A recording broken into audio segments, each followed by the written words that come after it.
Hello, children. Last class we learned the relationship between Europeans and India since ancient times.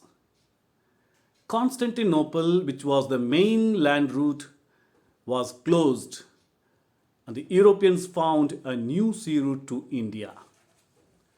Okay, let us learn history class. Advent of Europeans to India, Unit 2. The main objectives of this unit are 1. European trade companies, 2. Battle of Buxar. Do you know which were the European countries attracted towards India in the Middle Ages? Yes, you are correct. They are Portugal, Dutch, France, and England. So, today's class, let us learn the European trading companies that visited India. Their arrival brought a lot of changes in the history of India as well as Europe. The Europeans who re-established trade with India was Portuguese. They are the first to come and the last to go from India.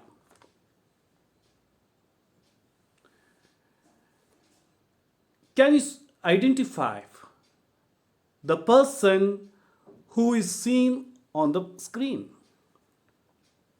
Yes, he is Francisco de Almeida, who came after Vasco da Gama and became Viceroy of Portuguese in India.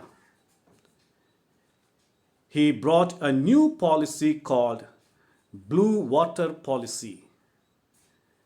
Do you know why did he implement this policy in India? In order to establish the supremacy over the sea instead of supremacy over land.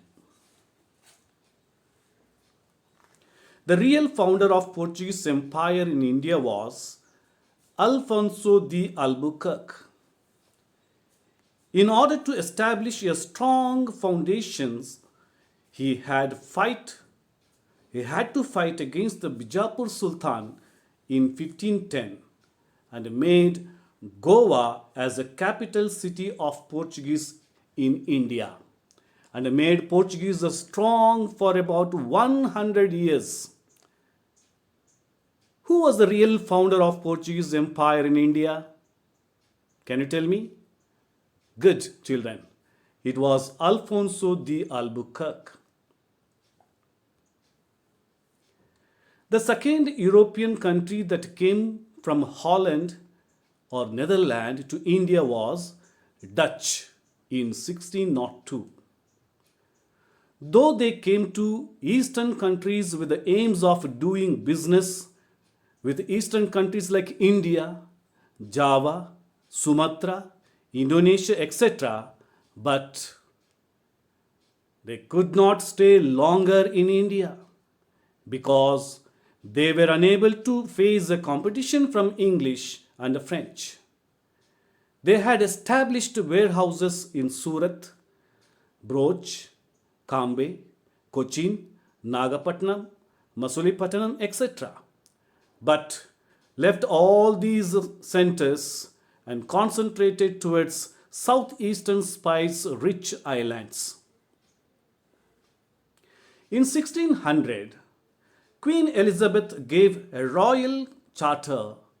Charter means permission letter for British East India Company to have trade with the eastern countries for about 15 years. So the British company started their business in India with the permission of Mughal Emperor Jahangir, establishing their first warehouse or factory at Surat.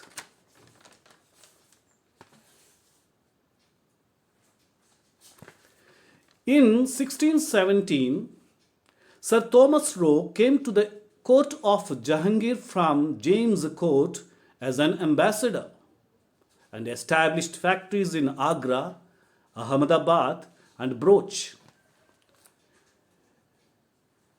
In 1639, English took Madras from the King Chandragiri and established fort named St. George Fort.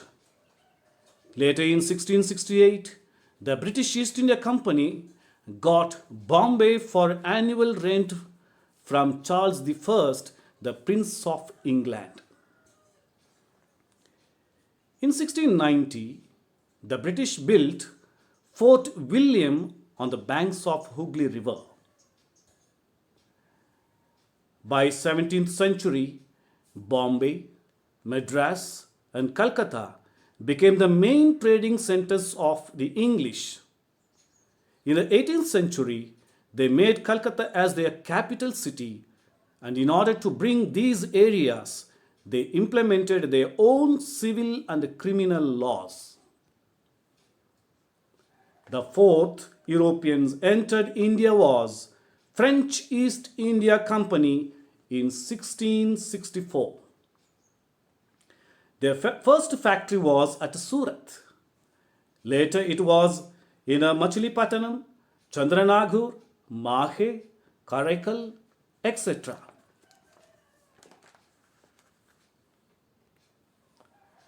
In 1674, the French developed a major trade center at Valikandapuram, which was taken from a Muslim official. Later it was called as Puducherry or Pondicherry. Dear children, do you know who had a great ambition to make French as the major power in South India? Yes, it was a Dupleix. The Portuguese and the Dutch could not compete with the English and the French in India. Therefore, they had withdrawn from India by 18th century. Finally, English and the French stood strong in India, and each one wanted to establish their political supremacy over India. That made them to fight 3 Carnatic wars. Can you identify the Carnatic region in the map?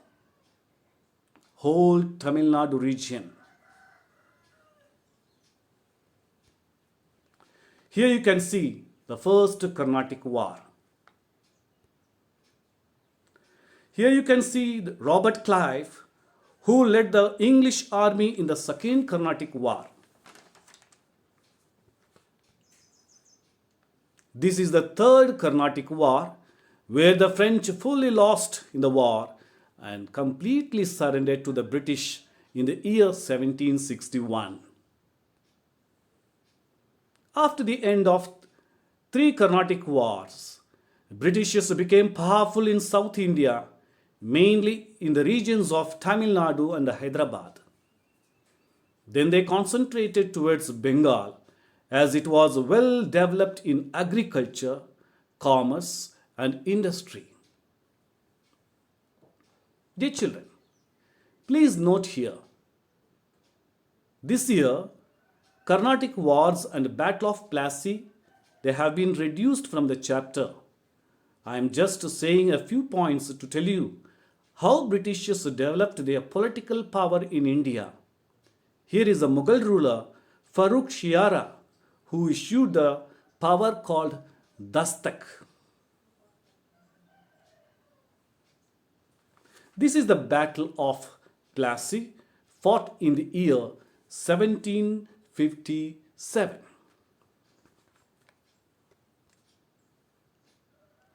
At the end of the Battle of Plassey, Britishers became very powerful in Bengal.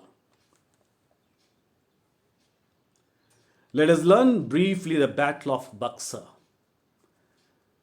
First point, here Mir Qasim was an efficient administrator in Bengal.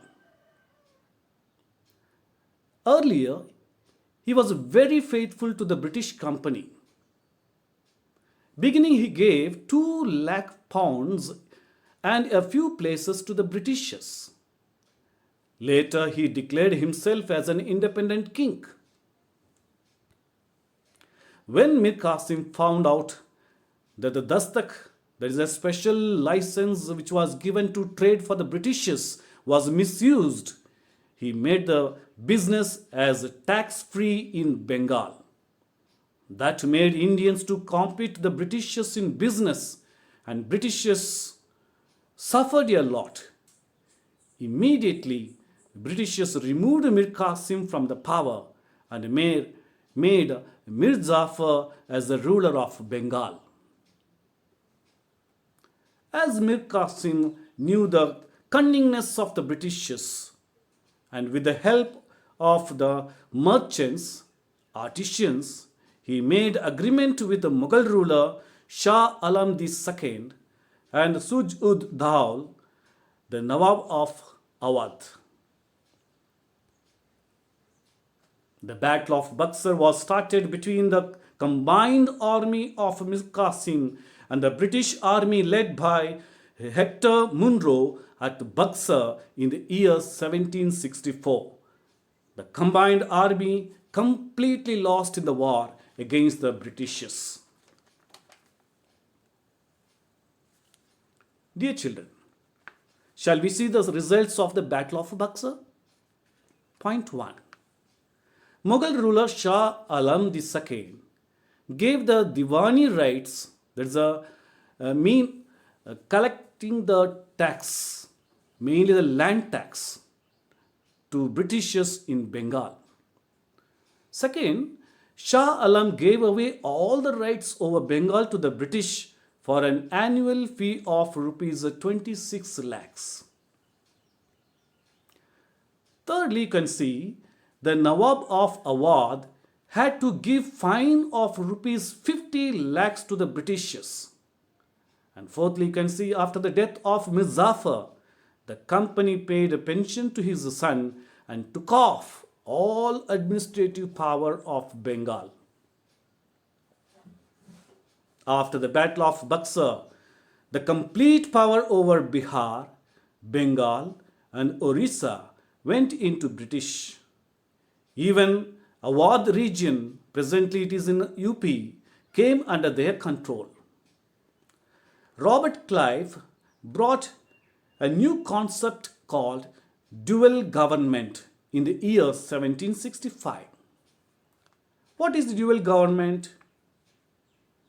We can learn it with 2 points. 1. The British had the right to collect land taxes. Second, Nawab had power over administrative issues like justice and others. And Britishers became very powerful in Bengal after this battle called the Battle of Buxar. Hope all of you understood this unit completely. Shall we go for the evaluation? Let us recall back some of the important points that we have learned from this lesson. Shall I ask you some questions? Yes. You can see a question here. Who implemented a blue water policy? And the answer is Francisco de Almeida. Shall I ask you one more question? Who was the real founder of Portuguese Empire in India? Can you guess? You're right. The answer is Alfonso de Albuquerque. Let me ask you one more question. Which was the first capital city of British in India? You are very thorough. Here is the answer. Hope you understood and got the answer. Let me ask one more question. Between whom the Battle of Buxar was fought? It was fought between the combined army of Mir Qasim and the British army led by Hector Munro in 1764. Okay, finally, would like to give a small homework for you children. Here is a question. Briefly explain the Battle of Buxar. Thank you, everyone. Have a great day. Stay safe and take care of yourself. Bye. Meet you in the next class.